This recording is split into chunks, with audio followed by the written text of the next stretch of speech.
Aujourd'hui, j'ai envie de vous parler de quelque chose qui me touche parce que dans mon ancien chemin, cette spiritualité très new age, très ouverte, je me suis rendu compte que je me suis un peu perdue. Finalement, en voulant être dans la tolérance totale, dans l'ouverture totale, eh bien, je suis passée à côté de valeurs très importantes. Et c'est un petit peu le souci de notre société actuelle. Elle veut nous emmener là-dedans, hein. Soyez ouverts, soyez tolérants à tout, il n'y a pas de problème. Mais c'est une inversion des valeurs. Donc, je voulais vraiment vous en parler parce que c'est en suivant ce nouveau chemin-là, dans la voie de Jésus-Christ, en écoutant et en lisant la parole, que je me rends compte que waouh, j'étais très très très naïve et que c'est pas bon tout ça. Donc par exemple, on retrouve beaucoup dans notre société la confusion entre la liberté et l'égoïsme, en disant finalement fais ce que tu veux du moment que tu es heureux. Non, évidemment que le but déjà c'est de faire le bien, c'est pas d'être seulement heureux, hein. Donc là, il y a confusion là-dessus.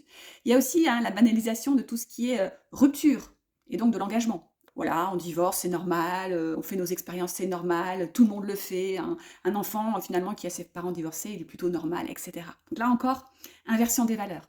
Il y a aussi la confusion, sur l'identité et le genre. Aujourd'hui, waouh, qu'est-ce qui se passe, hein? Bien sûr, on a été créé homme, on a été créé femme. Pourquoi toute cette confusion? Alors, je ne dis pas qu'à la marge, il y a vraiment des gens qui ont une problématique, mais pourquoi aujourd'hui, wouh, tout est ouvert comme ça, hein? Changement de sexe, voilà, on peut se définir sans limite, hein, et on dit que c'est un progrès, hein, on voit même des enfants qui se disent être chat ou chien. Bref, où va-t-on, hein? Donc ça, encore une fois, inversion des valeurs.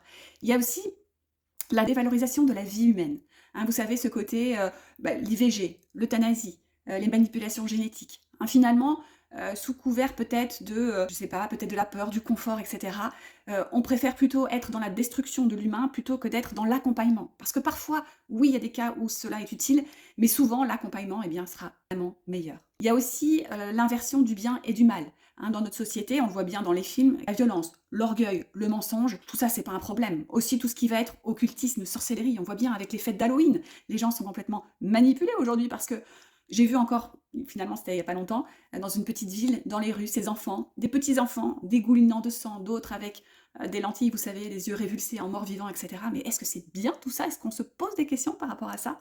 Sachant que derrière, eh bien, c'est fait aussi pour l'argent, hein, le pouvoir de l'argent. Donc, il n'y a pas ce discernement. On est ouvert à tout. C'est cool, c'est normal. Et si on dit j'aime pas ça, eh bien, on est considéré comme intolérant et un peu coincé. Non. Et puis, il y a aussi la recherche du plaisir, ce plaisir immédiat, rapide, qui est très présent dans notre société. Et puis cette problématique, hein, je vous en ai déjà parlé, de la pornographie, de tout ça. Donc tout ça encore, cette consommation excessive, ce plaisir très vite, de réussir aussi très vite, c'est vraiment un problème. Donc vous voyez qu'il y a beaucoup, beaucoup d'inversion des valeurs aujourd'hui. Et de faire ce chemin vraiment dans les valeurs essentielles, hein, ici de cœur, eh bien c'est de plus se laisser berner par tout ça